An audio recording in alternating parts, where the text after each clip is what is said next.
नमस्कार, मैं हूं सुनील बॉबी और आप इस समय देख रहे हैं बिहार समाचार। बिहार समाचार में बातें बिहार की, खबरें बिहार की, तमाम चीज़ें बिहार की।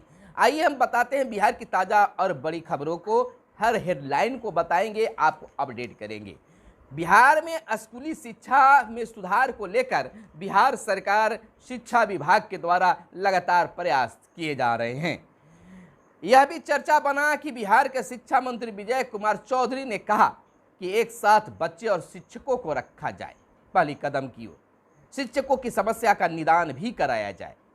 तमाम चीजों पर हो रहा है। वेतन समय पर देने की भी बातें शिक्षा मंत्री के द्वारा किया गया, पहले भी किया गया था, लेकिन इस पर अब तक कोई खास चीज नहीं आ पाया है। लेकिन दूसरी बड़ी चीज एक सामने आपको बता देते हैं। प्रवेश उत्सव पर आया है। 8वीं बाद पढ़ाई छोड़ चुके बच्चों की घर घर अब होगी तलाशी।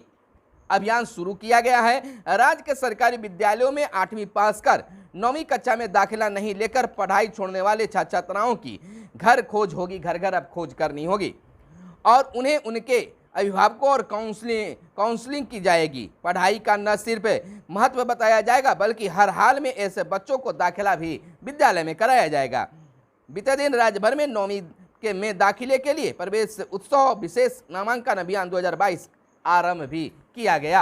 और इधर गांव की सरकार की बात कर ले तो आपको बता दें कि लगातार पंचायत चुनाव के बाद वार्ड सदस्य अपनी भूमिका को लेकर आवाज उठा रहे हैं। आरोप भी लगा रहे हैं कि हमारे सहयोगी जनप्रतिनिधि जो हैं, पंचायत प्रतिनिधि जो हैं, हमें वैल्यू नहीं दे रहे हैं। बना तो दिया गया लेकिन कोई काम नहीं मिल रहा है।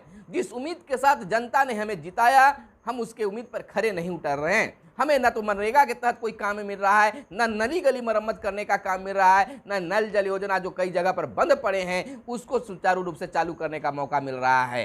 जो भी हो रहा है अन्य लोग कर रहे हैं और उसमें हमारे वार्ड में कोई विकास का काम नहीं हो पा रहा है। आवाज उठाई जा रही है, कहा जा रहा है, आवेदन दिया जा रहा है, लेकिन विभाग भी सुनने के लिए शायद अब तक तैयार नहीं हुआ है। हालांकि बिहार के मुख्यमंत्री नीतीश कुमार ने साफ शब्दों में, जब प्रशिक्षण का उद्घाटन हो रहा तो उद्घाटन सत्र था, तो उसमें कहा गया था कि वार्ड सदस्यों की भूमिका से ही गांव का विकास संभव है। इस उम्मीद के साथ अब तक वार्ड सदस्य ठहरे हुए हैं, लेकिन अब भी कुछ नहीं हो पाया है। इसी दरमियान एक घटना बक्सर जिले से निकलकर सामने आई है। हालांकि वो पंचायत की प्रतिनिधि नहीं बल्कि नगर परिषद के प्रतिनिधि रहे हैं। आपको बताते चले कि बक्सर के नगर परिषद के रंजीत कुमार सिन्हा उर्फ में कह सकते हैं कि उनका कुछ और नाम था, तो वह रंजीत कुमार सिन्हा जो हैं एक मोबाइल टावर पर चढ़ गए और अपनी उपेक्षा के शिकार की जो कहानी है कहने लगे। इतना ही नहीं, वह आत्महत्या करने की भी कोशिश करने लगे। उनका कहना था कि विभाग के द्वारा, हमारे प्रतिनिधियों के द्वारा उपेक्षा हमारे वार्ड को किया जा रहा है और जनता के ताने से तंग आकर मैं इस काम को कर रहा हूं। सुनने वाला शायद कोई नहीं, लेकिन इस तरह से अजीबोगरीब घटना चर्चा का विषय बना हुआ है। हालांकि आत्महत्या कोशिश करना यह समस्या का निदान नहीं है और ऐसी कार्य नहीं करना चाहिए, इसको मैं समर्थन भी नहीं करता हूं, लेकिन विरोध करना चाहिए। विरोध का यह तरीका ठीक नहीं है। आपको बताते चले कि नुपुर शर्मा देश से माफी मांगे। सुप्रीम कोर्ट पैगंबर के खिलाफ टिप्पणी मामले में सर्वोच्च अदालत की कड़ी फटकार और कहा नुपुर शर्मा देश से माफी मांगे। सुप्रीम कोर्ट ने क्या कहा बता दें। क्या आपके लिए यहाँ रेड कारपेट होना चाहिए? जब आप किसी के खिलाफ शिकायत करती हैं तो उस शख्स को गिरफ्तार कर लिया जाता है। आपके दबदबे के कारण कोई आपको छूने की भी हिम्मत नहीं करता। टीवी पर माफी मांगनी चाहिए। आपको बताते चले कि नुपुर शर्मा के वकील ने कहा कि उन्होंने उनके लिए माफी मांग ली है। इस पर कोर्ट ने कहा है कि नुपुर को टीवी पर जाकर पूरे देश से माफी मांगनी चाहिए। उन्होंने अपने बयान वापस लेने में बहुत देरी कर दी कि जब वापस भी लिए तो शर्त के साथ यह कहते हुए कि यदि किसी की भावनाएं आहत हुई है तो हमने बहस देखी है। वह दावा करती है कि वह 10 साल से वकील हैं, लेकिन जुबान पर काबू नहीं है। आपको बताते चले कि सुप्रीम कोर्ट ने भाजपा की निलंबित नेता नुपुर शर्मा की विवादित टिप्पणी पर शुक्रवार को कड़ी फटकार लगाई। कोर्ट ने कहा कि उनकी टिप्पणी से पूरे देश को आग में झोंक दिया है। इसके लिए वह अकेली जिम्मेदार हैं। कोर्ट ने नुपुर शर्मा को देश से माफी मांगने के लिए कहा है। इधर आपको हम बताते चले दूसरी खबर की ओर कि पटना में रथ पर निकले भगवान जगन्नाथ। 40 फीट ऊंचे फूलों से सजे रथ की खींचने वाले श्रद्धालु 4:04 घंटे बाद इस्कॉन मंदिर प्रांगण में पहुंची रथ यात्रा। भक्तिमय हुआ पूरा पटना शहर। बिहार में नदियों के किनारे लगेंगे अब कैजुरीना के पौधे। परीक्षण सफल। अभी समुद्र किनारे वाले राज्यों में होती है इसकी खेती। 2 वर्षों में ही 30 से 40 फुट हो गई है पौधे बढ़कर। 1 एकड़ में वैशाली में जदुआ में किया गया है परीक्षण। और कोसी गंगा गंडक की रेत पर कैजुरीना लगाने की है योजना। तो यह एक बड़ी पहल बिहार सरकार के द्वारा किया जाना है। कन्हैयालाल मामले में 2 और हुए गिरफ्तार। और राष्ट्रपति प्रत्याशी मुर्मू 5 को समर्थन मांगने आएंगी अब बिहार। राष्ट्रीय जनतांत्रिक गठबंधन एनडीए की राष्ट्रपति पद की प्रत्याशी व झारखंड के पूर्व राज्यपाल द्रौपदी मुर्मू 5 जुलाई को पटना आएंगी।